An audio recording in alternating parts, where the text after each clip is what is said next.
Hello my friends, and welcome. Today, we have a maniacal monster on our hands. Somebody's trying to destroy Christmas. No, I'm just joking, guys. This is just a regular Impoppable Mode. This is not a random odd series or anything like that.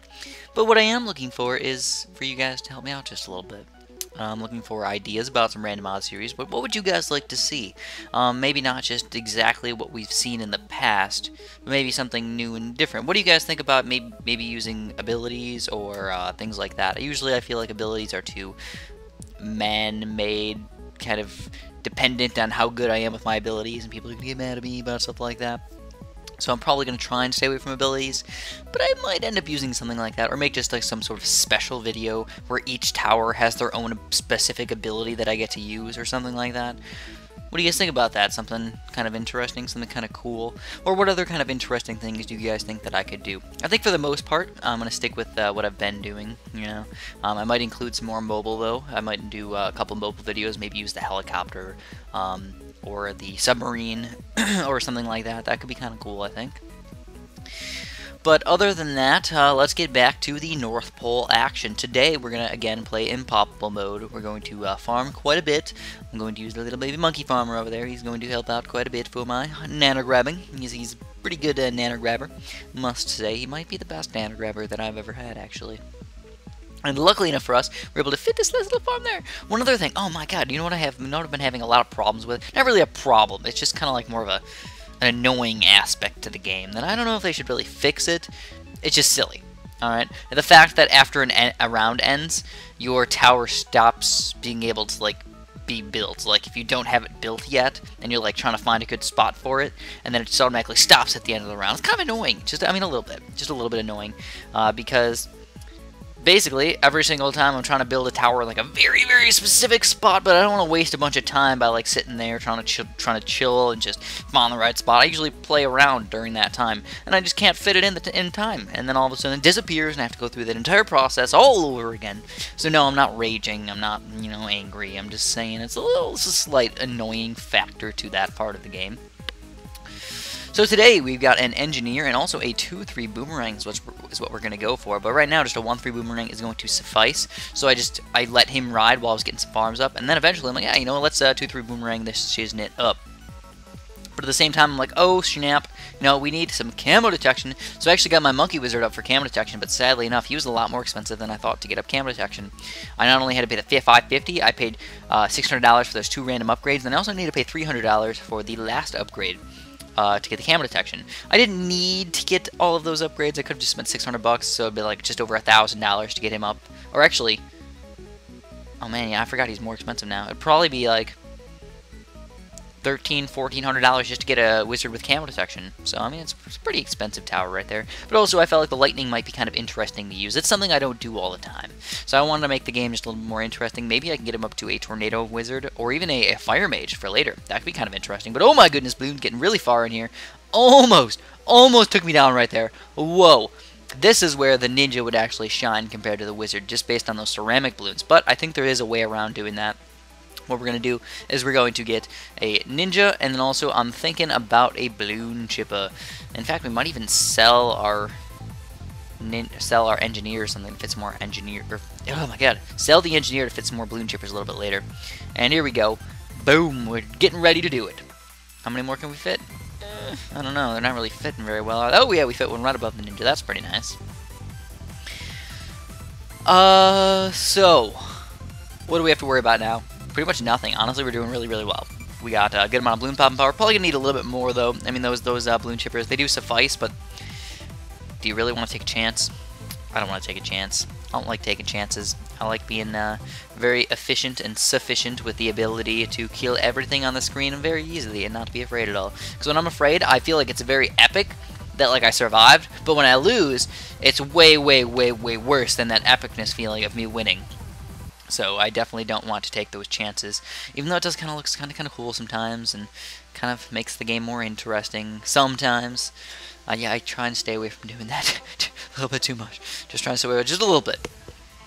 And here goes our second balloon chipper. What? I also decided to go for a submarine over here, which I'm not really sure about like what type of submarine would be the best submarine to go for.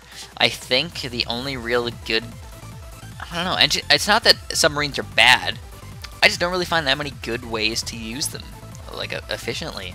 I'm not really sure. Maybe I'm just weird because of that. But I really can't find too many amazing ways to use those submarines. I like boats. I like boats better. Boats with their grape shot.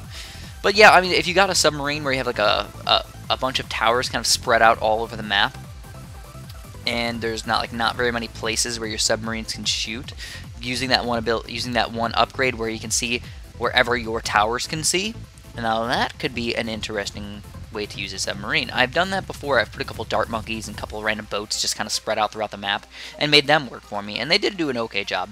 I wouldn't say they were perfect. I would say actually I'm probably better off not doing that than just doing that, but if you mix things up a little bit and use them every once in a while, hey, that could be a pretty good idea. So I'm actually going to spam quite a bit of Moab Maulers today. Normally I don't do that, but I actually, you know what, to be honest, I think I'm probably going to go with a bunch of Moab Maulers and a bunch of Bloon Chippers, just kind of intermixed with each other. Not as many Rebel Plasmas or anything like that. But we do finally have full forward to banana farms, which is definitely an exciting thing. Getting all those banana farms up means cash, cash, cash. We got a cash influx like crazy. We got a cat influx. By the way, that was an accidental Moab assassin. I was not trying to do that. I'm just a little bit silly sometimes when I do that. When I'm getting those silly little upgrades that are like $9,000 on accident when they actually matter. For example, sometimes I get Super Monkey Fan Club just a little bit too often. I don't really want Super Monkey Fan Club. I almost never use Super Monkey Fan Club. I think they're not as good as people make them out to be. Yeah, they can maybe be used in battles every once in a while, but other than that, I wouldn't go for them. I wouldn't go for them almost at all.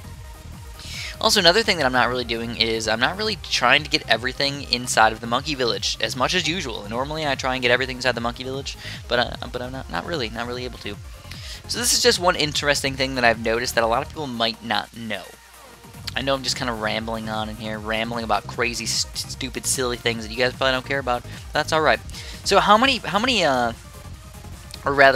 money do you get for popping a Moab? Not just the Moab with all the balloons inside, but just the Moab layer. If you pop that Moab down to ceramics, how much money do you get? It's a good question, right? You want to know the answer? 1. The answer is 1. So you only get 1 money per Moab pop. Do you get a money per BFB pop? Yes, you do. But, on the contrary, now this is where it gets a little tricky.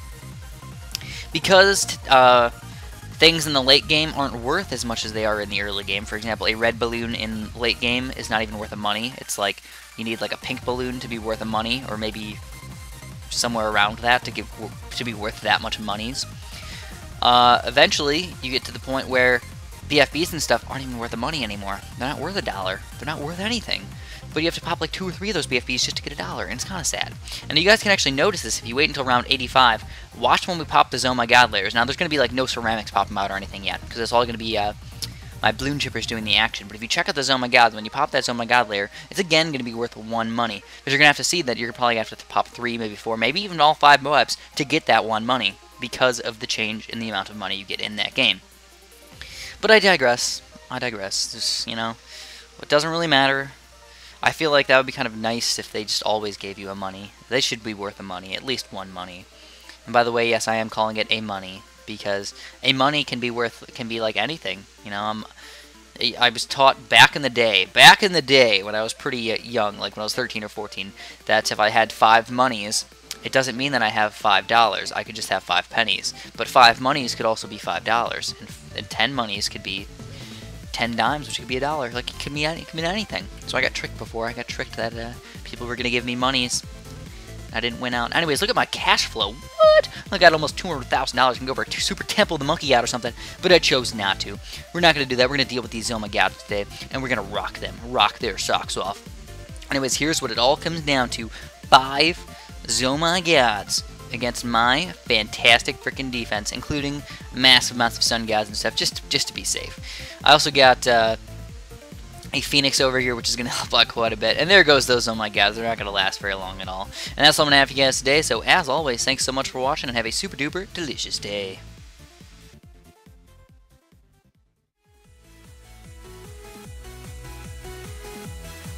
hopefully you guys enjoyed that. If you want to see a little bit more sweet action, feel free to check out the over 200 episodes of BTD Battles. And we got some mobile down there if that's what floats your boat. Also Bloons Monkey City, one of my favorite games. And if you just want a little bit of a quickie, we got some random mod series down there. That's all I'm going to have for you guys today. As always, thanks for watching. Have a super awesome day.